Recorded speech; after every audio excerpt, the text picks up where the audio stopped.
다들 잘 아시다시피 스위트홈은 저도 아주 재밌게 봤던 웹툰을 원작으로 제작해 소위 말하는 K-드라마의 부흥에 일조했던 드라마 중 하나입니다. 원작을 가진 여느 작품이 그런 것처럼 모두를 만족시키지 못했으나 이 정도면 상당히 준수한 완성도라는 칭찬도 많이 받았었죠. 덕분에 자연스레 이어지게 됐던 시즌2는 호불호가 갈리는 걸 넘어 실망스럽다는 반응이 대세였던 걸로 기억합니다.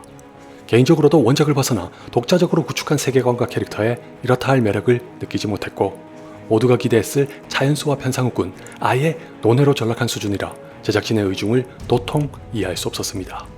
이런 비판을 받아들여 부디 시즌3는 단점을 보완하고 돌아왔기를 바랐지만 이게 웬걸요? 그냥 모든 걸 마무리했다는 것 외에는 딱히 칭찬할 게 없습니다. 심지어 그 마무리도 신통치 않아 어디까지나 제 기준에서는 에콜라이트의 결말보다 나을 게 없을 지경입니다. 죄송하게도 시즌3로 들어가기 전에 먼저 시즌2부터 되짚고 넘어갈게요. 그 이유는 나중에 밝혀집니다.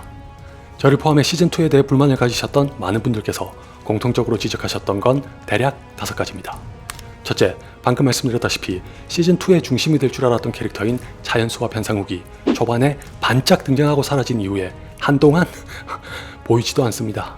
시즌1의 결말에서 예고했던 대로 분명 시즌2는 차현수와 편상욱의 불편한 동행에 주목할 거라 믿어 의심치 않았고 실제로 잠깐 그럴 것만 같았던 시작을 보여주다가 방향을 틀어서 정반대의 결과를 들이밀었으니 반감이 심할 만도 했죠.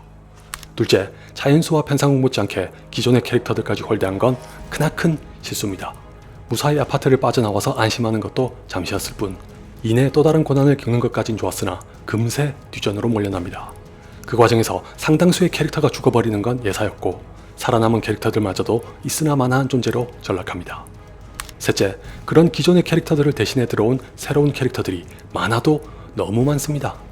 이 바람에 드라마의 시점은 산만해질 대로 산만해졌고 덩달아 서사의 흐름은 과격한 풍랑을 만난 배처럼 이리저리 흔들려 도무지 어디에 흥미를 붙여야 할지 모를 난장판이 됩니다. 설상가상 저마다의 캐릭터에게 주어진 사연 중 거의 전부는 시청자의 눈길을 끌지도 못합니다.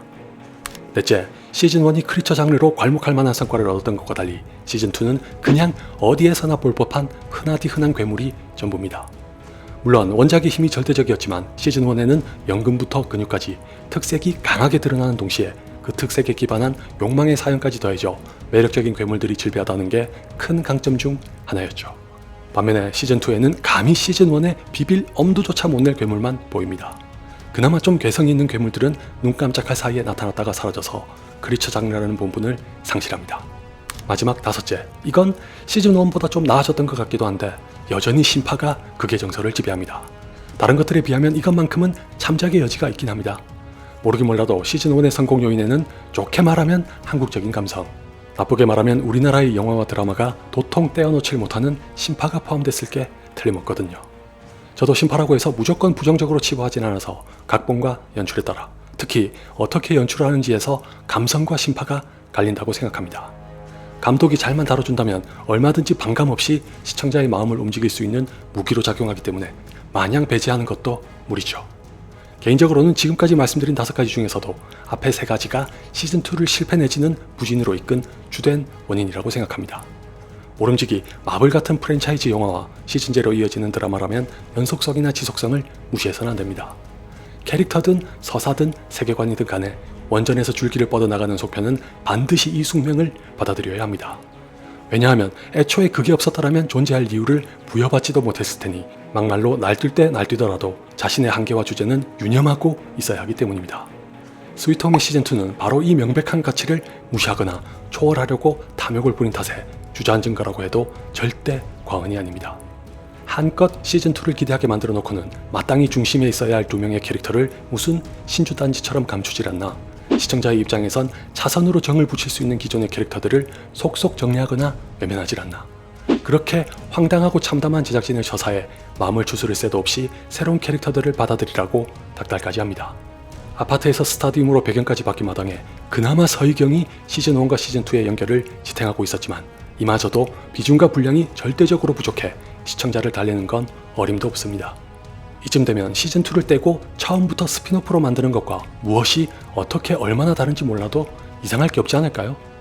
아니, 차라리 과감하게 차현수와 편상욱을 제외하고 나머지 생존자들로 구성한 스피노프였다면 좀 더 너그럽게 반응했을지도 모릅니다. 흥행이야 장담할 수 없겠지만요. 눈치가 빠르신 분들이라면 제가 왜 시즌2에 대한 이야기를 이렇게까지 길게 늘어놓은 건지 이미 알아차리셨을 겁니다. 늘 말씀드리다시피 지극히 주관적인 판단이지만 참으로 유감스럽게도 시즌3는 시즌2와 비교해 조금도 나아진 게 없다고 생각합니다. 굳이 위안을 삼자면 차연수와 편상욱의 분량이 적어도 시즌2보다는 많아졌고 시즌2의 결말에서 봤던 대로 이은혁이 돌아왔다는 것 정도입니다. 이 두 가지를 빼면 나아지긴커녕 도리어 심판은 농도가 두세 배는 짙어져서 아주 징글징글합니다. 아니 어떻게 그 많은 캐릭터를 하나도 빠짐없이 죄다 심파에 묶어 연출하는 건지 놀라울 지경입니다. 설상가상 캐릭터는 더 많아졌고 그 많은 캐릭터에는 인간만 국한되는 게 아니라 특수 감염인에다가 신인류의 시점까지 더해져 산만하고 난잡하기가 이를 데 없습니다. 제 기억으로는 시즌2와 시즌3를 동시에 제작한다고 들었던 것 같은데 그 바람에 시즌2에서 비판받았던 걸 미처 손쓸 수도 없었던 모양입니다. 그렇지 않고서야 제가 정성스레 나열한 문제들에서 개선의 흔적이라곤 찾아볼 수 없는 이유를 설명할 수가 없죠. 각본의 구조도 시즌2와 똑같아서 초반의 에피소드는 시즌2로부터 그대로 이어받아 진행하는 척하다가 3화에 이르러 변수를 적용시켜 방향을 틀어버립니다. 이 변수란 게 우리 모두가 기다리고 있던 것이라 다행이긴 하지만 시즌2와 하등 달라진 게 없어 정확히 그 지점에서 서사의 흐름이 무너지고 더뎌집니다. 참고로 예고편에도 나오는 거니까 시원하게 말씀드릴게요. 3화에 등장하는 변수는 바로 신인류로 나오는 이은혁입니다. 첫 등장은 우리가 예상했던 모습과는 거리가 멀어서 당황스럽게 만들었다가 이내 정상으로 돌아오는 걸 보고 저처럼 이제야말로 흥미진진한 이야기가 펼쳐질 것 같다는 생각을 하신다면 크나큰 착각입니다. 저인 형제만 찾으면 그만입니다. 그러면 형제 타령 지겹지도 않아? 개인적으로 시즌3의 각본에는 치명적인 결점이 두 가지 있다고 생각하는데 하나는 서사의 구심점이 없거나 약하다는 거고 다른 하나는 각각의 대립구도를 전혀 못 살렸다는 겁니다. 전자의 경우 근래의 드라마 중 상당수는 장르를 불문하고 하나의 굵직한 사건을 던지고 시작합니다.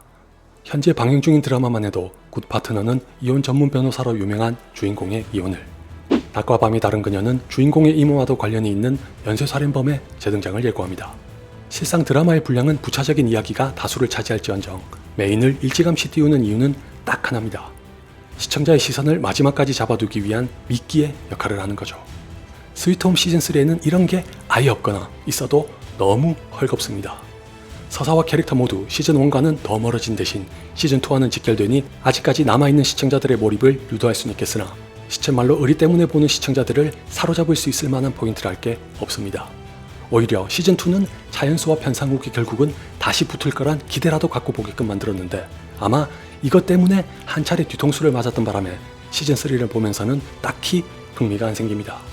더군다나 시즌3는 둘의 만남이 어떻게 이루어져서 무슨 결과를 만들어낼지에 대해 시청자의 호기심을 자극할 의사라곤 눈꼽만큼도 안 보입니다. 대신에 여전히 그 많은 여타의 캐릭터들이 얽힌 사연을 일일이 심파로 풀어내는데 여력을 쏟아내고 아니나 다를까 기어이 만나는 두 캐릭터의 광경은 7화까지 가서야 나옵니다. 다시 말해 7화에서 만나 한 번 부딪히는 걸로 이 드라마는 허무하게 끝납니다.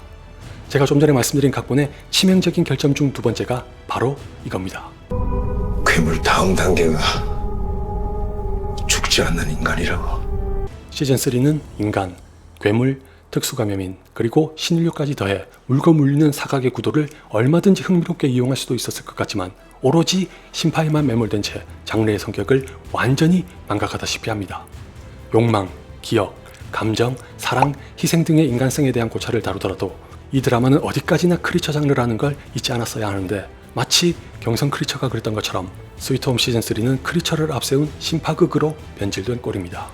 그 탓에 차연수에게 주어진 새롭고도 비범한 능력은 빛 좋은 개살구에 불과하게 됐고 구태여 다시 돌아온 서희경은 딸과 남편을 위한 도구에 지나지 않으며 이은혁과 신인류는 이 드라마에서 갖는 특별한 의미와 영향이랄 게 없어 꾸어다 놓은 보릿자루일 뿐입니다. 게다가 이은유는 시즌2에서부터 지나치게 비장하고 반항적이라 어울리지 못하더니 시즌3에서마저 제작진의 편애를 받아 유독 튑니다. 이뿐이면 다행이었을 텐데 괴물 차연수가 이윤희에게 내걸었던 조건은 순식간에 없었던 일처럼 온데간데 없이 사라지고 제작진이 그렇게 만든 목적은 결국 그럴듯한 마무리를 위해 나온 편의주의적인 발상이었다는 게 밝혀져 허망하기만 합니다. 이 와중에도 꼭 하나만은 칭찬을 하려면 그 많은 캐릭터들을 하나하나 소중히 다뤘다는 걸 들 수 있겠으나 누가 봐도 주객전도가 된 결과를 칭찬하는 게 맞는지 의문입니다. 그리고 마지막으로 결말에 대해서 말씀드리고 싶은 게 있으니 아직 안 보신 분들은 여기서 멈추시길 바랍니다. 농담 반 진담 반으로 시즌3의 결말에 대해 말씀드리면 여러분도 보셨다시피 특수 감염인을 모두 죽인 후 인간과 신인류가 공존하면서 끝납니다.